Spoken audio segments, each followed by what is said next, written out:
Hello, guys, you're all welcome to today's story.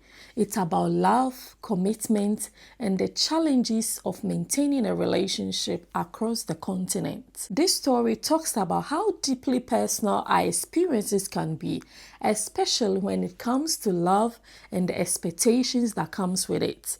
Let's dive into it and see what we can learn together.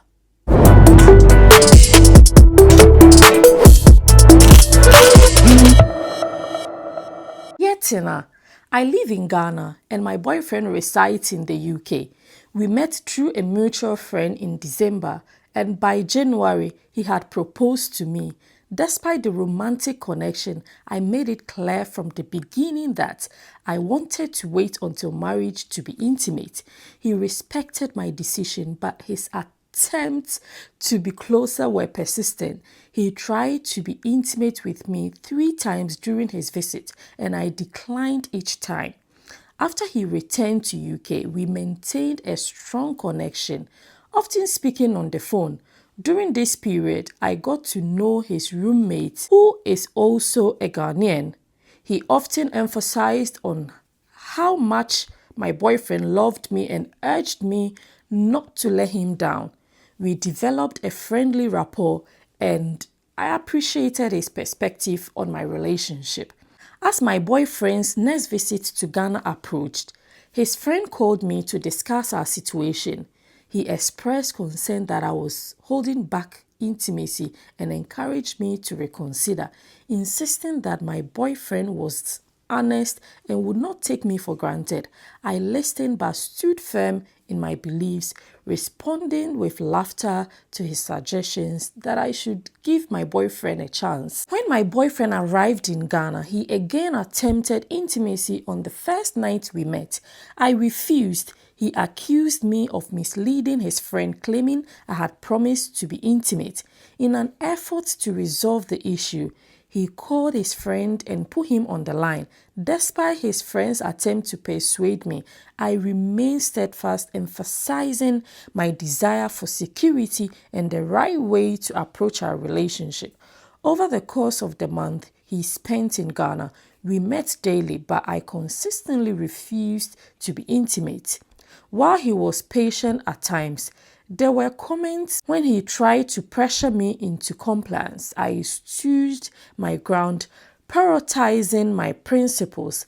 Before he left, he assured me that he intended to marry me during his next visit, asking me to gather the dowry list from my parents. He had a video call with my father, who mentioned that the list was negotiable. My boyfriend agreed to begin purchasing items as soon as possible. He frequently discussed wedding plans, and on one day he proposed that we hold the traditional wedding first, followed by a white wedding a year later. Although I had reservations, I eventually agreed. When he returned to Ghana with the dowry items, he expressed his desire to perform the knocking rite and then return to UK, planning to combine both wedding ceremonies later. I hesitated but ultimately agreed.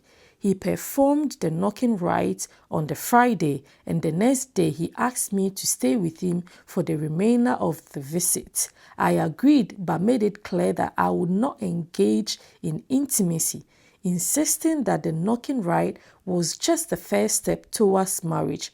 Unfortunately, the following day he kicked me out, and I heard nothing from him until he left the country.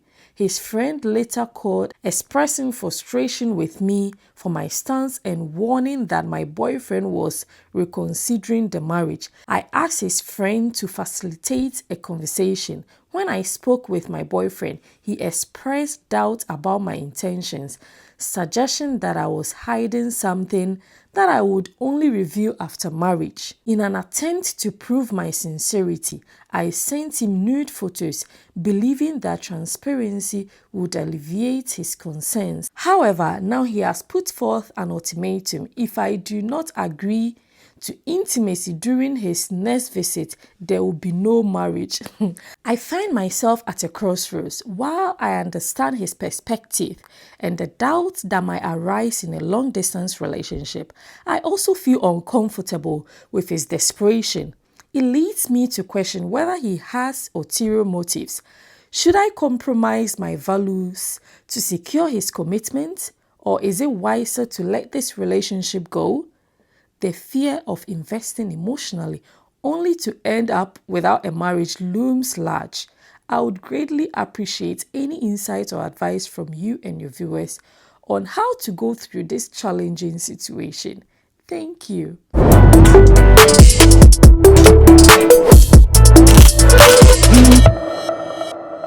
Thank you all for being part of today's story. Our friend is facing a deeply challenging situation, one that raises important questions about value, trust, and the true meaning of commitment. Let's all try to share our thoughts and advice in the comments below. How would you navigate such a delicate crossroads? Remember, your insights can make a difference for someone who might be struggling with similar issues. Until next time, guys, keep the whispers of your own stories alive and remember that you are never alone in your journey.